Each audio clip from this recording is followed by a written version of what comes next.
your best life now? I will not lose sleep tonight worried about your best life now. I will not pray tonight for tomorrow worried about their best life now, or whether they have self-esteem or their checkbook is balanced, or they've got 40 days or 90 days or 100 days of purpose in their life. I will lose sleep because one day every one of you will stand before God naked and be judged, and some of you will be cast into hell. Preachers, you're not professionals. You're not businessmen. You're not little boys running around serving the community. You're prophets or you're nothing. To bring a word from God. These are people dying. The wrath of God lays waste your community. Even as we speak, how many people will be swept away even today by the wrath of God through death in hell. And you're worried about whether or not someone feels good about themselves? And you say, yes, Brother Paul, you're exactly right. God hates the sin and loves the sinner. Well, that looks good on the back of a Christian t-shirt, but that's not biblical.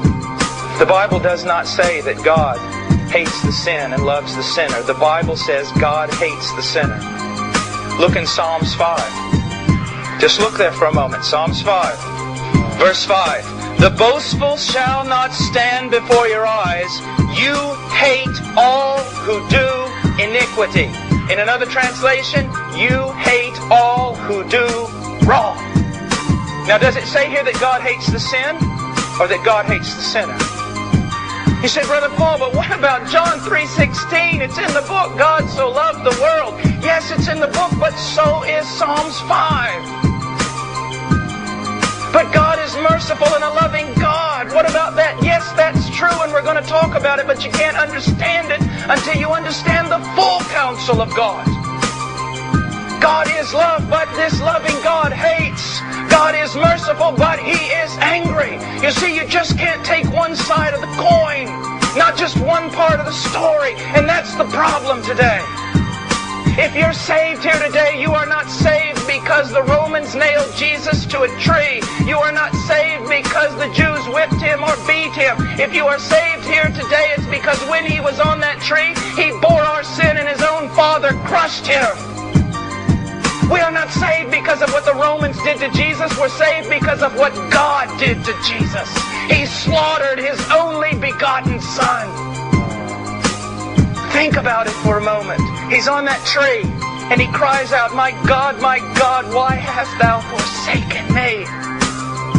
I hear so many preachers say, God the Father looked at His Son, and when He saw all the wounds and the suffering, He turned away because He couldn't bear to see it anymore. That is a romantic lie. That's not what Jesus said. Jesus Himself bore witness that the Father utterly forsook Him. Why? Because He became sin. He was bearing your sin. He became the scapegoat. He became the worm. He became the serpent lifted up in the wilderness. You've heard the story of Abraham and his son. Go up to that mountain and slaughter your only son. Abraham goes to that mountain in obedience. He ties his son down. His son offers no resistance, it seems. And the old man goes for the knife, lays his hand upon the brow of his son, and as the hand comes down, he is stopped. God will provide. And you say, oh, what a wonderful story. There it was, the animal there trapped by its horns in the bush. What a wonderful ending to the story. It wasn't the ending. It was the intermission.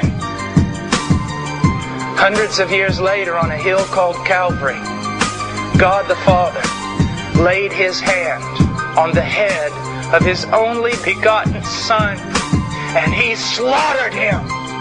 Someone had to die. You see, this is the cross that all these modern day preachers put in the back of the store and not in the storefront window, because it's a shameful thing. It's a horrid thing. It's a terrible thing. Some of you are looking at each other as though, I've never heard anything like this before. Absolutely, and that's why the cross has so little power in your life.